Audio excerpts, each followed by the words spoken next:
Boa noite a todos e todas. Quero inicialmente agradecer o convite ao CRES para participar deste terceiro simpósio, né?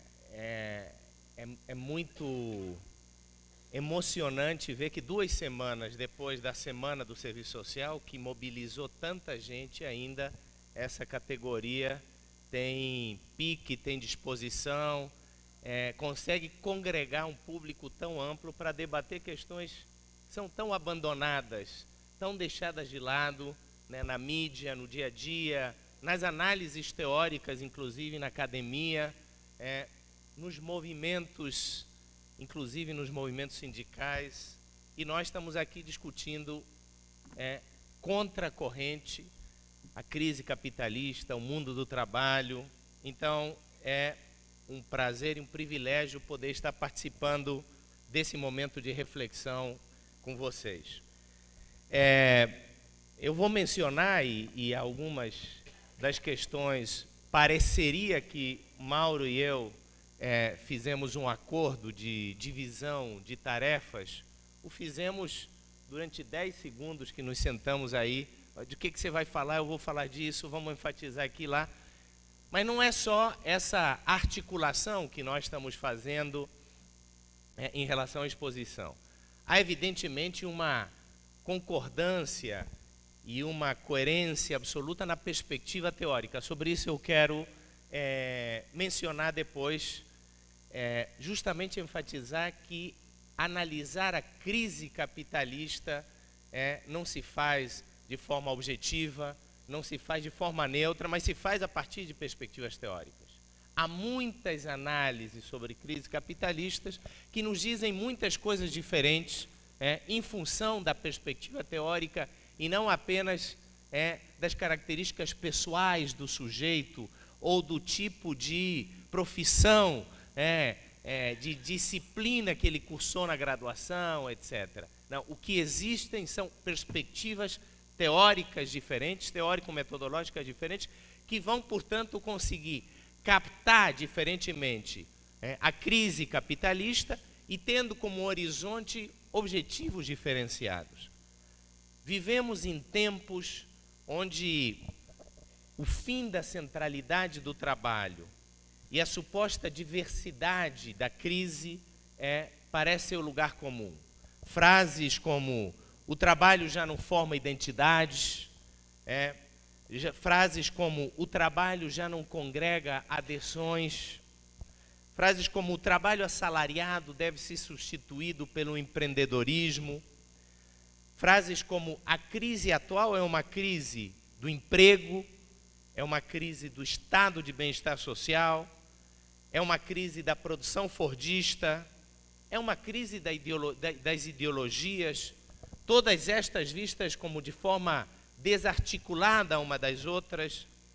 Na verdade, estas frases que se tornam hegemônicas na explicação da crise, na explicação do lugar que ocupa o trabalho na atualidade, respondem a perspectivas mais de ordem liberal, positivistas e pós-modernas. Qual é a perspectiva, qual é a análise da perspectiva liberal sobre a crise? A perspectiva liberal vai dizer que sobre a crise é um momento de insuficiente desenvolvimento do capitalismo que vai ser combatido e revertido com maior desenvolvimento do capitalismo. Claro que também com o pacto que o Mauro já apontava, pedindo ao trabalhador, olha, neste momento de crise, todos temos que fazer um sacrifício. Então, vocês têm que exigir menos emprego, menos salários, menos direitos trabalhistas, para que o capitalismo possa se recuperar e voltar ao desenvolvimento natural.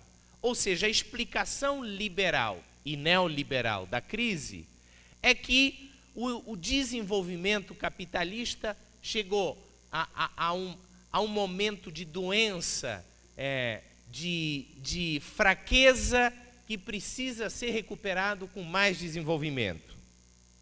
A razão pós-moderna vai explicar a crise de outra forma.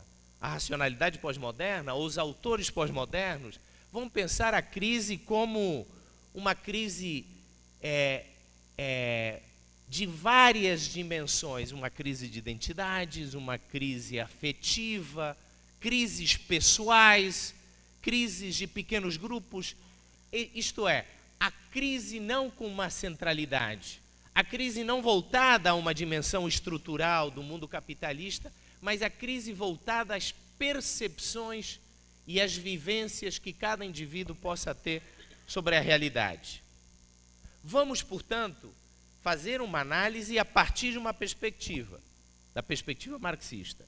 É engraçado, né, Mauro? Quando os marxistas apresentam e se apresentam a partir de uma perspectiva, são questionados por isso. Ah, porque são sectários, porque fazem análises a partir de uma perspectiva. Parece que bom é esconder a perspectiva da qual se analisa, da qual se faz análise, a perspectiva a partir de qual se desenvolvem certas análises, se processam certas afirmações com certos objetivos. Esconder a perspectiva parece que é bom, seja a perspectiva neoliberal ou liberal, seja a perspectiva pós-moderna. Isto, quando é escondido, é bem visto. Mas quando se diz, nossa análise parte da perspectiva marxista, este elemento de honestidade intelectual, ideológica e política é muitas vezes questionado. Mas muito bem, vamos fazer e apresentar uma análise da crise capitalista a partir de uma perspectiva, da perspectiva marxista. E nossa reflexão vai nos conduzir a uma reflexão sobre o mundo do trabalho na atualidade, em contexto de crise e a partir também da perspectiva marxista. Vou passar muito rapidamente, porque o Mauro já trabalhou em detalhes sobre a crise capitalista, mas quero retomar algumas questões muito rapidamente. Em primeiro lugar, o modo de produção capitalista apresenta uma contradição central, fundamental e ineliminável. Quando eu digo ineliminável, é que esta não pode ser corrigida, não pode ser reduzida, não pode ser eliminada na ordem do capital. Para isso, exige a sua superação. Mas no modo de produção capitalista, a contradição central está entre a socialização da produção e a apropriação privada do seu produto. Isto quer dizer uma questão. Isto remete à ideia de que você tem uma classe, a classe trabalhadora, que produz a riqueza, mas é uma outra classe, a classe detentora dos meios de produção, que compra a força de trabalho, que se apropria privadamente do valor produzido pela primeira. Esta é uma contradição central do modo de produção capitalista, quero dizer, peculiariza o modo de produção capitalista, isto é isto que explica a nossa sociedade, é isto que caracteriza a nossa sociedade capitalista e, portanto, isto é ineliminável na ordem do capital. A produção de valor por parte de uma classe e a apropriação do valor por parte de uma outra classe. Isto conduz a uma concentração e centralização do capital, isto conduz à constante expulsão da força de trabalho, Mauro já disse isso, com o desenvolvimento, Mauro disse, mas antes do Mauro foi Marx que disse isso, com o desenvolvimento das forças produtivas, da mesma maneira que muito do que eu estou dizendo aqui já foi Marx que disse. Com o desenvolvimento das forças produtivas, o que nós temos é uma redução da parte constante do capital, isto é, da tecnologia, da maquinaria, uma ampliação da parte constante da tecnologia, dos meios de produção, e uma redução constante, permanente, da parte variável do capital, isto é, a força de trabalho. O que, dito de outra forma, é uma expulsão constante e paulatina, não nos momentos de crise, mas com o próprio desenvolvimento capitalista. Quanto maior o desenvolvimento capitalista, há uma tendencial substituição da força de trabalho por capital constante, por maquinaria, por tecnologia, desde que não operem outros elementos e outras contratendências, como Marx vai afirmar. E isto gera também uma ampliação da pauperização, ou seja, do empobrecimento absoluto e relativo, e finalmente uma tendencial queda na taxa de lucros, da qual Mauro também já falou. Este processo de desenvolvimento capitalista, vai dizer Marx, depois vai dizer Mandel, Trotsky antes de Mandel, etc., se processa de uma forma cíclica, com momentos de expansão capitalistas, momentos de estagnação da produção e momentos de recessão ou de crise capitalista. E estes períodos cíclicos da crise capitalista são fundamentalmente orientados a partir da relação entre produção de mercadorias e consumo de mercadorias. Há um momento de expansão capitalista porque todo o investimento produtivo em mercadorias vai ser consumido no mercado. O capital vai poder realizar a mais-valia produzida no momento da produção. Noutros momentos de estagnação, é porque o valor investido, o dinheiro investido pelo capitalista na produção, vai ser consumido, mas não aceita mais aumento, porque o mercado está saturado de mercadorias e, portanto, não há capacidade de consumo. Vejam a diferença entre capacidade de consumo no capitalismo e necessidades sociais ou humanas. Todos temos necessidades de certos objetos, mas só vamos ter capacidade de consumo se temos poder de compra. O capital não produz uma única mercadoria para ser distribuída generosamente entre a população necessitada. O capital produz para vender. Então só há capacidade de consumo não quando há necessidade, mas quando essa necessidade está dotada de poder de compra. E finalmente, quando o mercado está saturado e excedido de mercadorias, o mercado, a população, já não tem mais capacidade de consumo suficiente para absorver todas as mercadorias que existem no mercado, e o capital entra em crise. O que quer dizer que entra em crise? Que a produção deixou de ter a capacidade, a indústria deixou de ter a capacidade de produzir? Não. É que o dono da indústria, ao perceber que suas mercadorias não serão vendidas, deixa de investir na produção. Deixa de investir na produção porque sabe que, se fizer isto, seu produto, as mercadorias no mercado, boa parte delas não serão consumidas, não serão vendidas e, portanto, ele não vai realizar o valor contido nessas mercadorias. Cai, portanto, a taxa de lucros e ele vai buscar outras saídas, das quais eu vou mencionar rapidamente depois. Isto quer dizer que nesta análise, nesta perspectiva, a crise capitalista não é antagônica ao desenvolvimento capitalista. A crise capitalista não é um momento antagônico ao desenvolvimento capitalista, não representa um não desenvolvimento capitalista. A crise capitalista é um momento do desenvolvimento capitalista. A crise do capital faz parte da própria dinâmica do desenvolvimento capitalista e não é um momento de falta de desenvolvimento, mas do próprio desenvolvimento capitalista. Portanto, a crise capitalista tem basicamente duas funções. Em primeiro lugar, é uma crise enquanto resultado e consequência do próprio desenvolvimento capitalista. É um momento do desenvolvimento. Em segundo lugar, a crise capitalista é causa e motor da recuperação econômica e da retomada da taxa de lucros. A crise capitalista coloca o desenvolvimento do capital no novo patamar.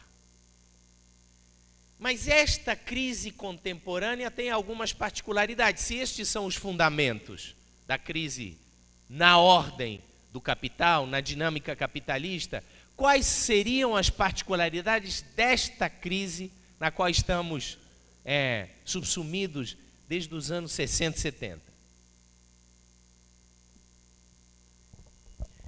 Em primeiro lugar, esta é uma crise clássica, uma crise cíclica, uma crise estrutural e geral do capital. É uma crise como um momento de superprodução e de superacumulação. Sobre isto não vou falar, já tratou o Mauro.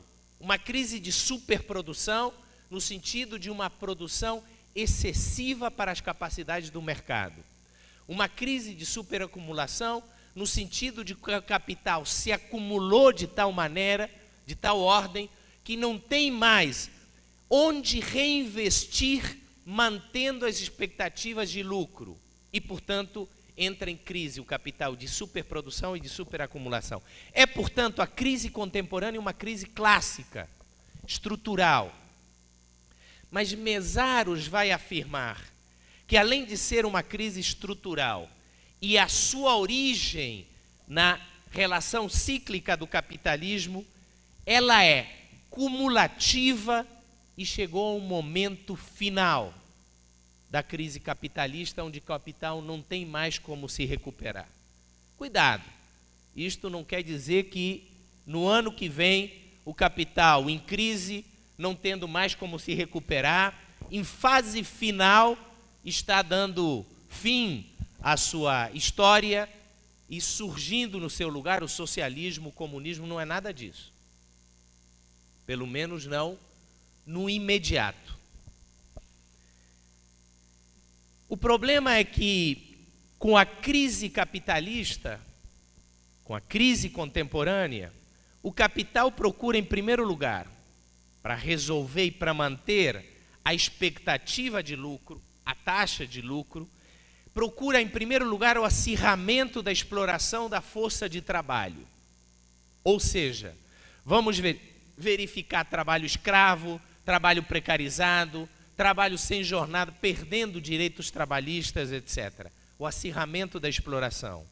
Por outro lado, busca a fuga de capitais para outras fronteiras, onde essa crise de superprodução e de superacumulação não esteja tão visível e tão presente. Nos anos 50 e 60, a fuga de capital vinha para os países latino-americanos, né? Hoje, essa fuga do capital vai, em primeiro lugar, para os países do leste europeu, da extinta União Soviética, e, em segundo lugar, para a China, onde pode desenvolver uma produção e uma acumulação capitalista sem nome. Muito se fala de que a China sobreexplora a força de trabalho do trabalhador chinês. Mas se a gente for para a China, não precisa ir, né? Se a gente verificar lá, as empresas são norte-americanas e europeias. E, em terceiro lugar, a estratégia do capital na contemporaneidade em crise é a diminuição do investimento na atividade produtiva comercial e o reinvestimento cada vez maior e de forma exponencial na atividade financeira. Vou passar por alto algumas questões, mas neste cenário de crise contemporânea e de um cenário mundial que envolve a extinção do bloco soviético, envolve a produção, um novo modelo de produção, o chamado modelo japonês, nos tigres asiáticos inicialmente, etc., o capital precisa se reestruturar a partir deste contexto de crise. Esta necessidade de reestruturação é o que hoje se opera como uma estratégia hegemônica do capital, comandada pelo ideário, pelo projeto neoliberal. Ou seja, o neoliberalismo não é outra coisa do que a programática para o capital, agora sobre hegemonia financeira, para reestruturar o capital no novo cenário mundial. Isto envolve três frentes. Em primeiro lugar, o combate ao trabalho, do qual eu vou mencionar muito rapidamente em seguida. Em segundo lugar, a reestruturação produtiva, que também tratarei rapidamente. E em terceiro lugar, o que é muito tratado, nos debates, não só, mas particularmente do serviço social, a reforma ou a contra-reforma do Estado. Ou seja, a programática neoliberal envolve estes três pilares: o combate ao trabalho, a reestruturação produtiva e a contra-reforma do Estado. Há uma particularidade desta crise, não uma crise autônoma do fordismo, mas uma particularidade desta crise contemporânea que marca a crise da produção fordista nos países centrais. Com a crise do capital, a crise estrutural, com o surgimento dos chamados tigres asiáticos nos anos 50 e 60 e da sua expansão nos anos 60 e 70, criando um novo modelo de produção, chamado modelo japonês, mais flexível, mais adequado a um contexto de crise. O capital precisou desenvolver, agora particularmente, uma estratégia de reestruturação da produção. A reestruturação produtiva, da qual eu vou falar um pouco mais detidamente em seguida, que envolve uma flexibilização, em primeiro lugar, da produção, uma flexibilização ou precarização do contrato das condições de trabalho, a terceirização e subcontratação do trabalhador e uma constante expulsão também da força de trabalho, ou seja, um aumento do desemprego, com a precarização do trabalhador empregado, com a subcontratação e terceirização, chamando ou levando para a informalidade, né, nesta relação o trabalhador, e com o aumento do desemprego, que hoje atinge inimaginavelmente pelos analistas liberais e pós-modernos a Europa, chegando até uns 20% de desemprego, medida oficial de desemprego na Europa.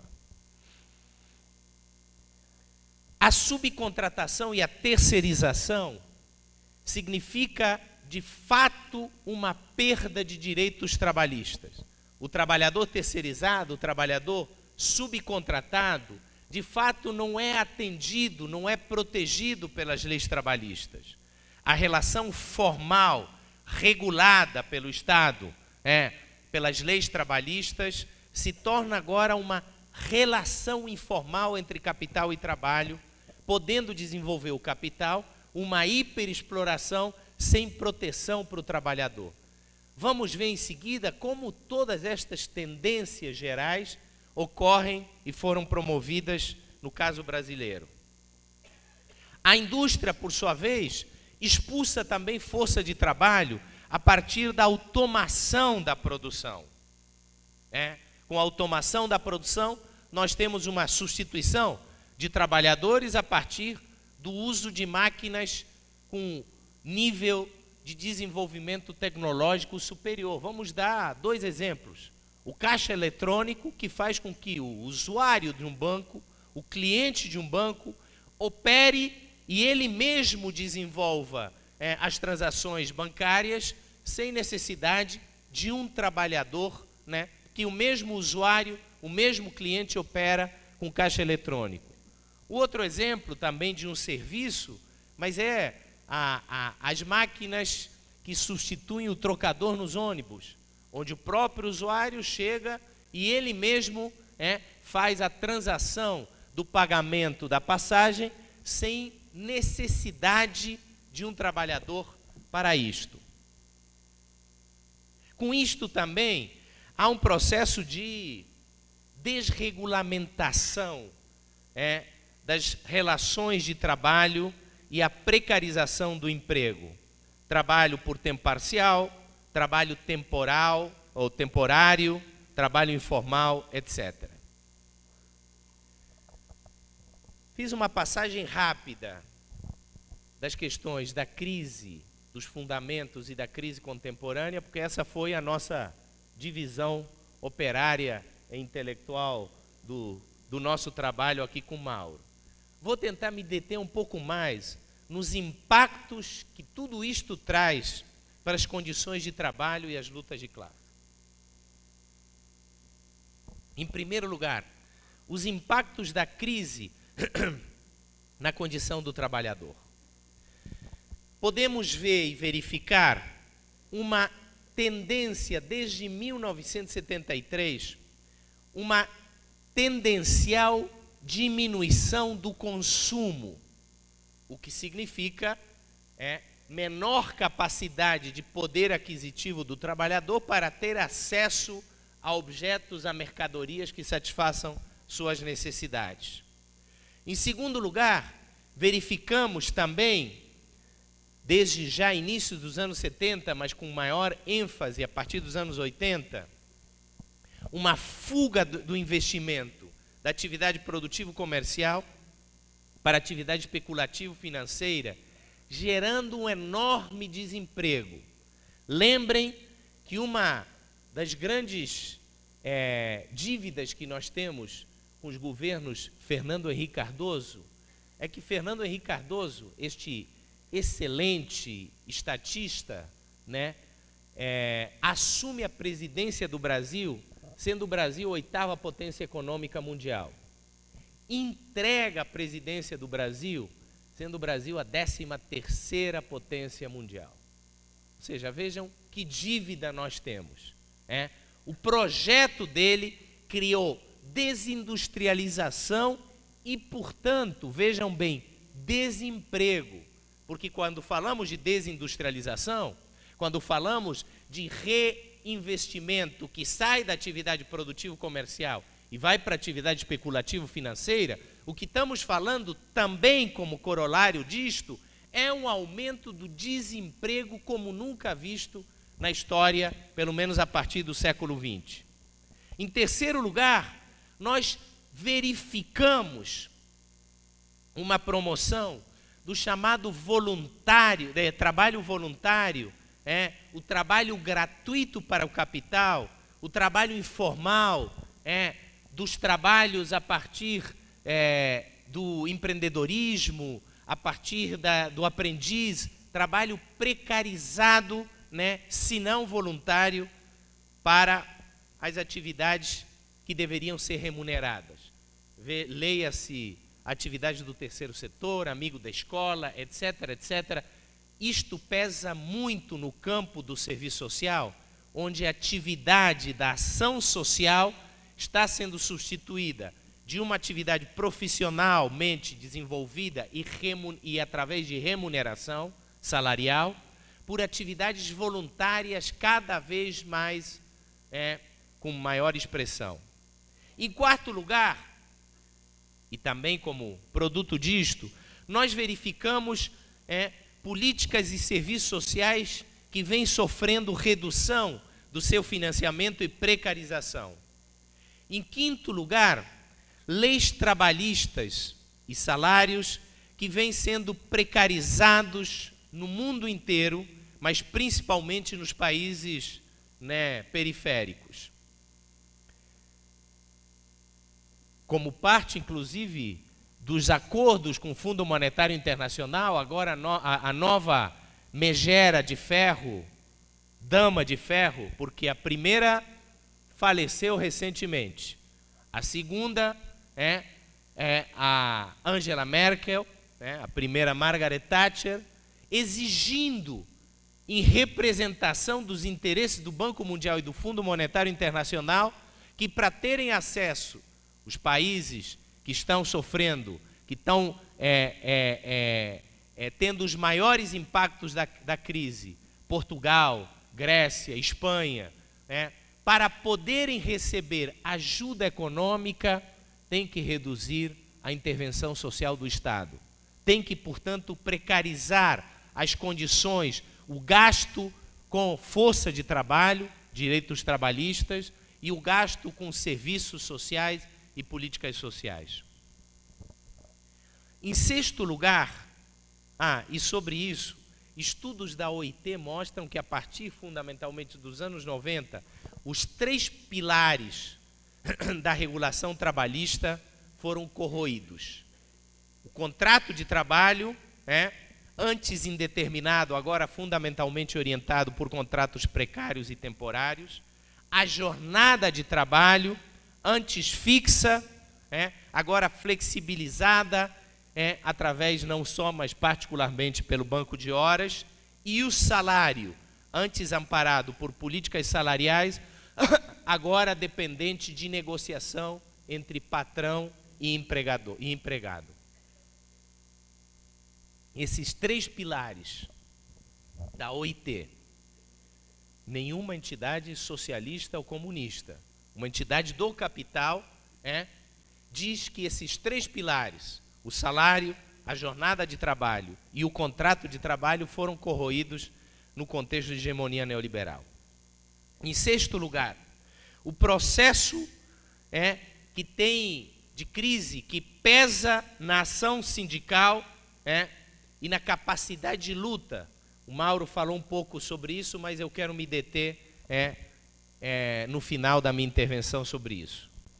Em 7º lugar, paralelamente com esta questão, a chamada reforma sindical, que ameaça não só, mas particularmente um instrumento de greve como principal ferramenta de luta dos trabalhadores. Quero apenas mencionar muito rapidamente que o projeto prevê a ameaça da possibilidade de greve, no sentido de que prevê o aviso prévio. O trabalhador, para entrar em greve, tem que avisar o patrão com 72 horas de antecedência. Em 2º lugar, a manutenção de serviços essenciais. Por exemplo, nas universidades, as aulas. Então, nós vamos entrar em greve, mantendo aula, porque tem que manter serviços essenciais.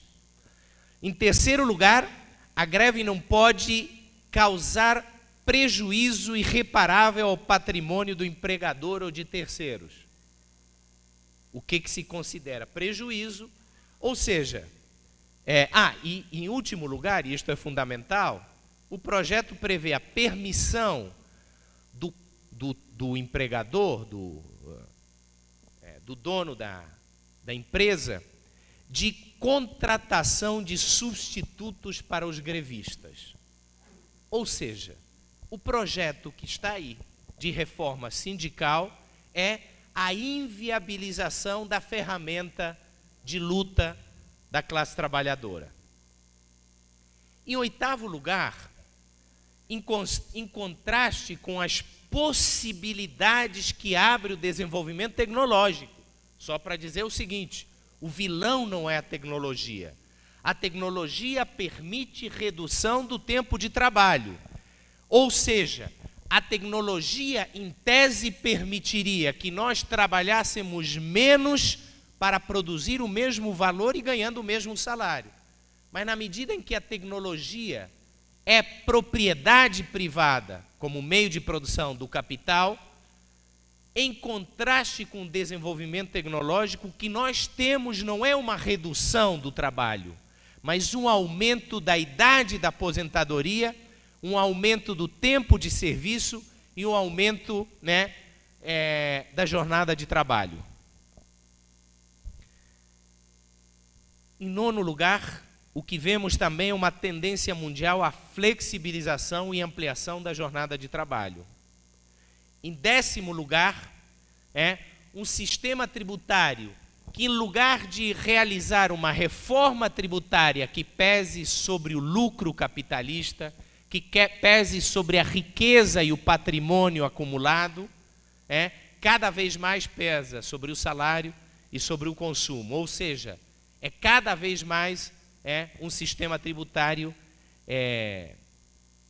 recessivo. E, em último lugar, o estímulo ao primeiro emprego através do empreendedorismo, através da economia solidária, através do programa do aprendiz, ou seja, com a precarização do primeiro emprego.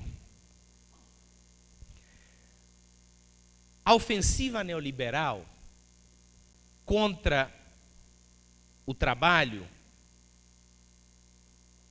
vai se montar como uma estratégia não necessariamente da gana do capitalismo, do capitalista, do mau caráter do capitalista, né?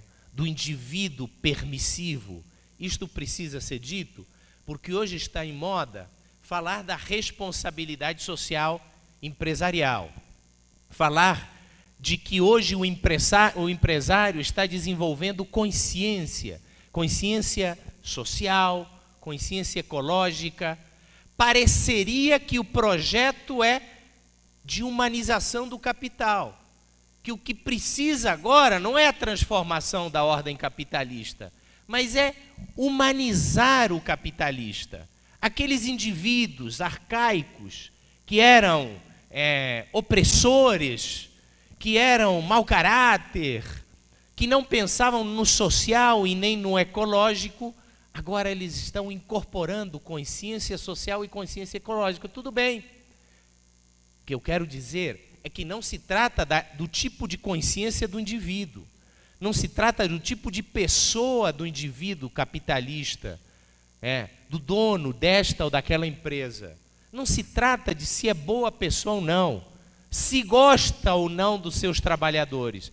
Se trata da lógica do capital que exige ao capital esta dinâmica para garantir manutenção do lucro, porque senão ele não concorre mais no mercado. E, portanto, o combate ao trabalho não se faz por uma gana permissiva do indivíduo capitalista. Isto precisa ser dito, porque os pós-modernos vivem nos dizendo que nós não pensamos na subjetividade. Sim, pensamos na subjetividade, mas não na subjetividade individualizada, na subjetividade de classe que faz parte de uma lógica que inclusive a determina e a condiciona.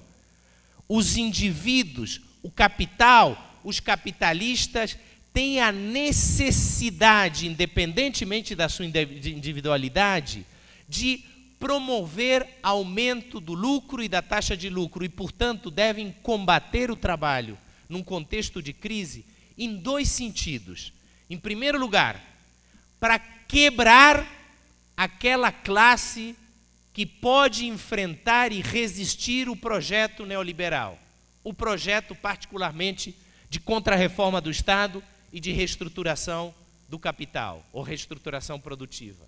Ou seja, quebrar o poder sindical da classe trabalhadora como potencial real sujeito que pode enfrentar esse processo. E, em segundo lugar, o combate ao trabalho também se faz para reduzir os custos de produção e, particularmente, com a força de trabalho, para garantir as margens de lucratividade do capital. Isto, portanto, o combate ao trabalho tem três processos fundamentais. Em primeiro lugar, o rompimento do pacto keynesiano, enfraquecendo a organização sindical e trabalhista. Em segundo lugar, o desemprego, o desprestígio das lutas da classe trabalhadora frente à opinião pública. Os servidores públicos estão em greve, estão prejudicando a população. Desprestígio das ações de luta da classe trabalhadora perante a opinião pública. Em terceiro lugar, o combate ao trabalho através da desregulamentação do mercado de trabalho e a precarização do emprego. Chego, portanto, ao final. A situação atual das lutas de classes no contexto de crise capitalista.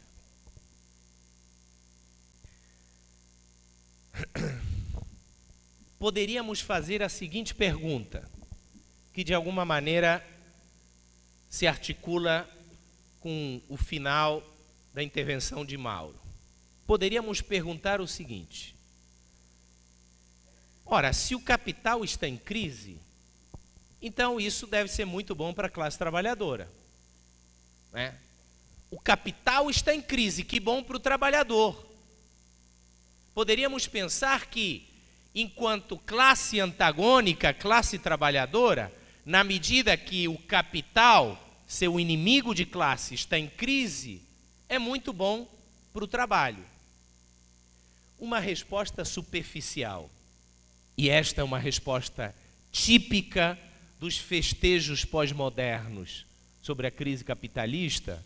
Que bom que o capital está em crise, porque nós promovemos o desenvolvimento do terceiro setor, da solidariedade na sociedade civil, do multiculturalismo, do entendimento no habermasiano mundo da vida, e o capital vai morrer porque está em crise. Que bom para o trabalhador, que bom para o indivíduo na sociedade civil que o capital esteja em crise. Uma resposta rápida e errada seria assim. No entanto, uma resposta mais ponderada e estrutural sobre a crise capitalista nos mostra, em primeiro lugar, que a crise que golpeia o capital impacta profundamente no trabalhador.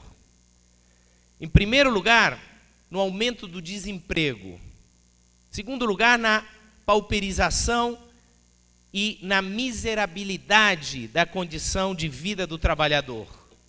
Em terceiro lugar, no acirramento da exploração capitalista.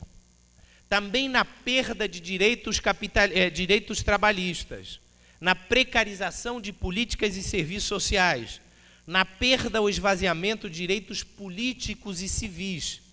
Tudo isto é promovido porque, no contexto de crise e com o enfraquecimento da classe, da força, do poder político da classe trabalhadora, o capital promove tudo isto para garantir as suas margens de lucratividade. Ou seja, a crise capitalista, longe de beneficiar a sua classe antagônica, a precariza e submete o trabalhador e as suas lutas a mais precariedade.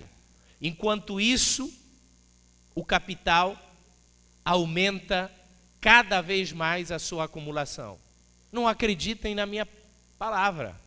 Vamos aos registros sobre a acumulação capitalista, onde as grandes empresas multinacionais, os monopólios, ano após ano, em contexto de crise, superam a lucratividade dos anos anteriores. A crise não golpeia o grande capital. O grande capital se arma para que o custo da crise seja para os pequenos capitais e, fundamentalmente, para a força de trabalho que vão pagar a manutenção e ampliação da acumulação capitalista, em período de crise. Nos meus últimos 7 minutos, então, vejamos alguns exemplos disso e como isto particularmente se desenvolve no Brasil.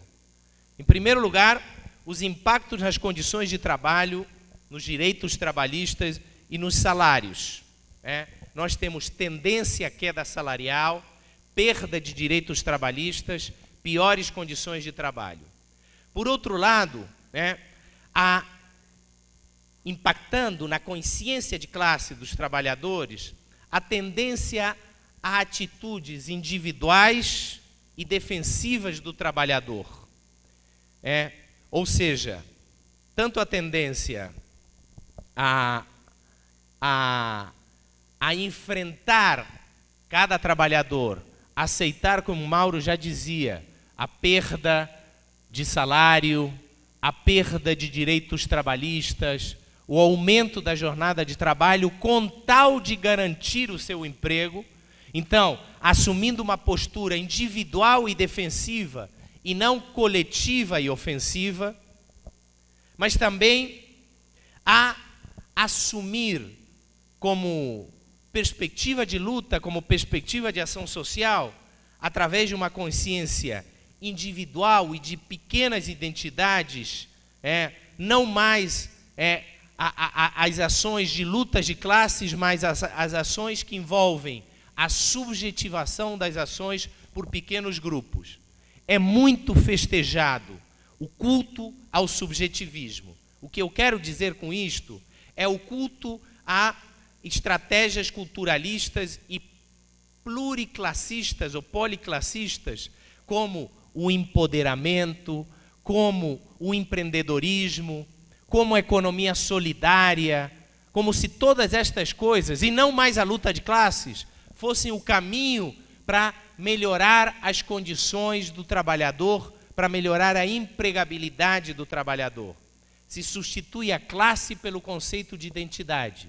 Se substitui a categoria de exploração pela categoria de exclusão social, do qual não vou me deter por questões de tempo.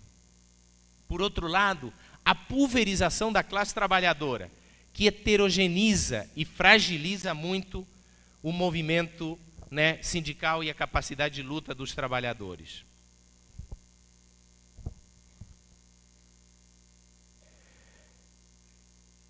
Três vertentes tratam das ações sociais. Vou mencioná-las muito rapidamente. Pelo menos três vertentes principais. Primeiro, a de cunho neoliberal, que vai dizer que a crise capitalista que golpeia o trabalhador deve ser enfrentada com o aumento do desenvolvimento. E, a partir disso, com ação social e com ação centralizada na concorrência no âmbito do mercado. O mercado desregulado deve orientar as relações sociais. Em segundo lugar, a perspectiva às vertentes pós-modernas, que vão pensar que a crise, como a crise golpeia no capital, devem ser enfrentadas com ações locais de empoderamento, de economia solidária, de ações focalizadas em pequenos grupos, o chamado terceiro setor, etc. E, finalmente, a vertente representada fundamentalmente pela perspectiva marxista, que entende que só as lutas de classes e a mudança na correlação de forças, orientada para a emancipação política e humana, vai poder enfrentar realmente as sequelas do desenvolvimento capitalista e a sua particularidade do período de crise.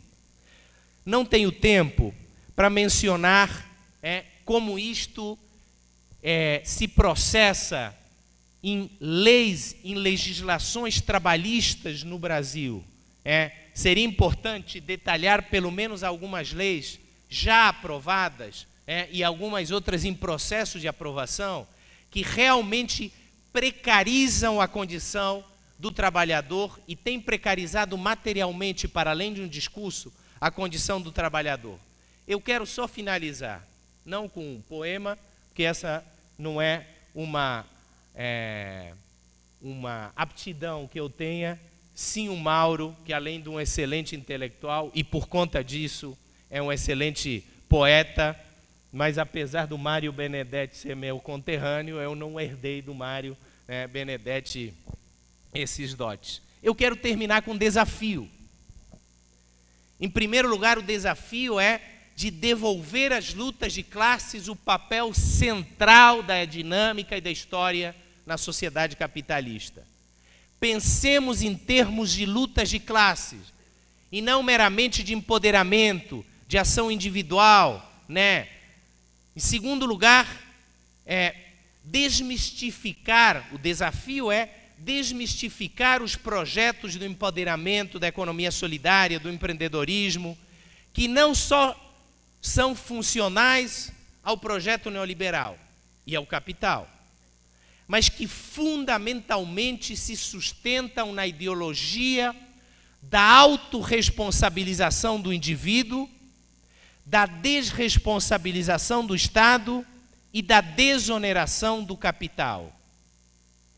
E, em terceiro lugar, o desafio é repor na nossa análise a perspectiva de totalidade, a perspectiva de revolução ou de transformação social, a perspectiva de crítica radical, reproduzindo ou devolvendo a categoria de exploração, de contradição, de luta de classe, de imperialismo, etc., tão abandonada nos dias de hoje.